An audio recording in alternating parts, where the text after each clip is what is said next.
네, 고등부 친구들 안녕하세요. 또 유튜브 통해서 영상 보고 있는 친구들 안녕하세요. 그리고 여러 선생님들, 그리고 여러 학부모님들, 그리고 예람탁구팀 팀원님들 안녕하세요. 오늘도 역시 우리 말씀 묵상 우리 같이 보도록 하겠습니다. 오늘은 28번째 시간 에스라 6장 13절에서 22절 말씀입니다. 에스라 6장 13절에서 22절 말씀 먼저 보겠습니다. 강 건너편의 총독 다뜨네와 스달보스네와 그의 동료들이 다리우스 왕이 보낸 칙령대로 신속히 시행하였다. 유다 장로들이 선지자 학개와 이도의 손자 스가랴의 예언에 힘입어 순조롭게 재건하였으며 그들이 이스라엘 하나님의 명령과 페르시아 왕 고레스와 다리우스와 아닥사스다의 명령을 받들어 재건하여 공사를 마쳤으니 다리우스 왕 통치 6년 아달월 3일에 완공되었다. 이스라엘 자손과 제사장들과 레위 사람들과 그 외 포로로 사로잡혔던 자들의 자손이 기뻐하며 이 하나님의 전에 봉헌식을 거행하였는데 하나님의 전에 봉헌식에 그들의 수송아지 100마리와 순양 200마리와 어린 양 400마리를 드리고 또 이스라엘 지파의 수대로 순념소 12마리를 온 이스라엘을 위한 속죄 제물로 드렸다. 그리고 모세의 책에 기록된 대로 제사장을 그 계열대로 세우고 레위 사람들을 그 반열대로 세워서 예루살렘에 계신 하나님을 섬기게 하였다. 포로로 잡혀갔던 자들의 자손이 첫째 달 14일에 유월절을 지키되 제사장들과 레위 사람들이 다 함께 자신들을 정결케 하였으며 그들 모두가 정결하게 되었다. 그런 후 그들이 포로로 잡혀갔던 자들의 모든 자손과 그들의 형제 제사장들과 자신들을 위해 유월절 양을 잡았으니 포로로 잡혀갔다가 돌아온 이스라엘 자손과 그 땅에 사는 이방인들의 부정으로부터 자신들을 스스로 구별하여 여호와 이스라엘의 하나님을 구하는 모든 이들이 그 제물을 먹고 7일 동안 무교절을 기쁘게 지켰다. 이는 여호와께서 그들을 기쁘게 하셨고 아시리아 왕의 마음을 그들에게로 돌이켜 하나님 곧 이스라엘의 하나님의 전을 공사하는 그들의 손을 힘있게 하셨기 때문이다. 아멘. 네, 뒤에 이해를 돕기 볼까요? 성전이 완공된 것은 하나님과 이스라엘 백성과의 관계가 회복되었음을 의미합니다. 그리고 이스라엘 백성들의 하나님 중심의 신앙이 다시 세워졌음을 의미합니다. 하나님과 바른 관계를 회복하면 하나님께서 주신 기쁨도 회복하게 됩니다. 네. 사랑하는 여러분, 오늘 말씀은 이제 우리가 지난 주일에 봤던 말씀인데요. 어, 포로에서 귀환되었던 사람들이 성전 개혁을 완성하는 그러한 모습이 바로 오늘 말씀 가운데 주어져 있는 말씀이라 할 수 있습니다. 사람들이 열심히 주어진 환경 안에서 열심히 해서 성전을 재건하는데 완성을 했다는 거죠. 이제 그 안에 보면은 13절 말씀부터 보면은 통쾌한 승리의 모습들이 나타나 있어요. 13절 말씀 볼까요? 강 건너편의 총독 다뜨네와 스달보스네와 그 동료들이 다르스 왕이 보낸 칙령대로 신속히 시행했다.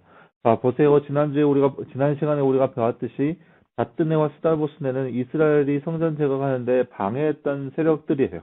근데 그들이 이 다리우스 왕이 보낸 칙령대로 신속히 시행했습니다. 다리우스 왕이 뭐라고 했냐? 내가 조서를 찾아보니까 고레스 왕이 그런 칙령을 보낸 것이 있었다. 그렇기 때문에 방해하지 말고 서둘러 너희는 물자를 제공해서 성전 건축하는데 도와라. 이렇게 칙령을 보냈더니 그 칙령대로 이 다뜨네와 스달보스네와 그 동료들이 신속히 시행했습니다. 명백한 승리의 모습인 거죠. 그 외에도 유다 장로들 모든 사람들이 다 힘을 합쳐서 성전 재건을 하는데 더욱더 힘쓰게 된 모습이 보여질 수 있습니다. 그래서 건축이 완성된 이 성전에서 이 사람들이 그 예루살렘의 이스라엘 사람들의 큰 명절, 유월절 명절을 지키게 되는 거예요. 그 감격스러운 순간을 그들이 겪으면서 하나님 앞에 정말로 신령과 진정으로 예배하고 감격이 넘치는 예배를 드리고 있는 모습이 바로 오늘 말씀이라 할 수 있습니다. 네. 다른 주제 한번 볼까요? 성전이 완성된 후 며칠 동안 무교절을 기쁘게 지냈나요? 오늘 말씀에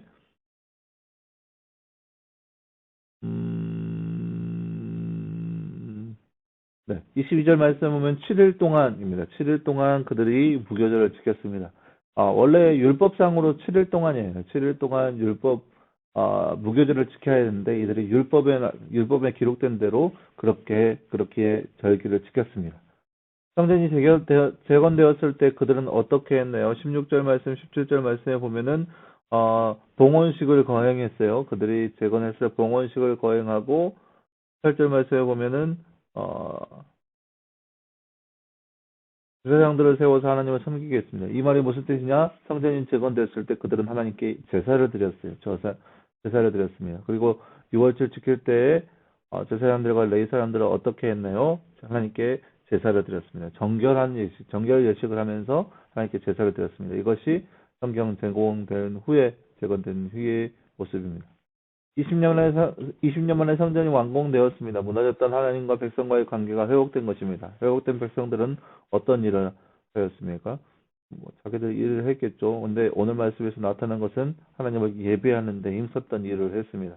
하나님을 예배하는 일을 했습니다. 절기를 지키고 예배하고 하나님 율법대로 그런 많은 것들을 했습니다. 이스라엘 백성들이 하나님 앞에서 기뻐할 수 있었던 이유는 무엇일까요? 자, 아까 제가 말씀드린 것처럼 완벽한 승리예요.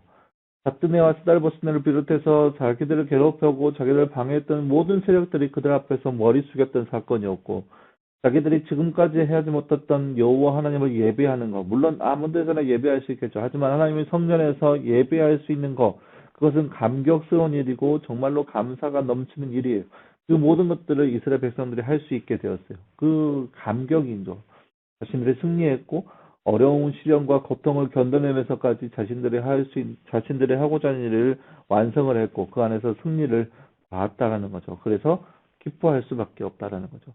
성경을 완공하고 하나님께 정기를 지키는 이들의 마음은 어떠하였을까요? 아마 비장하였을 거라 생각되어집니다. 지금까지 자신들이 겪었던 그 수모와 고통, 그 모든 것들이 아마 그들이 알고 있겠지만 자신들의 그런 죄 때문에 자신들의 죄악으로 인해서 자신들이 그런 수모와 고통과 그 어려운 포로의 생활을 보내야 했을 거예요. 그런데 그것들을 포로 기간을 끝나고 나서 이제 성전이 완공돼서 하나님의 절기를 지키고 있는데 그들의 마음이 어떻을까요? 이제 다시는 하나님 앞에 죄를 짓지 않다는 그런 마음은 있었을 거라고 생각되어져요. 왜요? 적어도 그들이 자신의 죄를 알고 있다면 그런 마음을 먹었겠죠.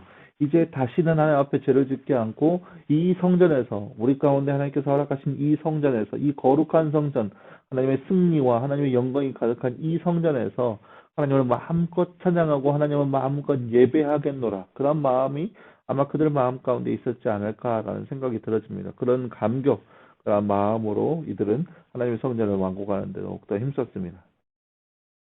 네, 사랑하는 여러분, 오늘 말씀에서 우리는 예루살렘 성전이 완공되는 그 모습, 그 감격스러운 순간의 모습을 함께 살펴보았는데요.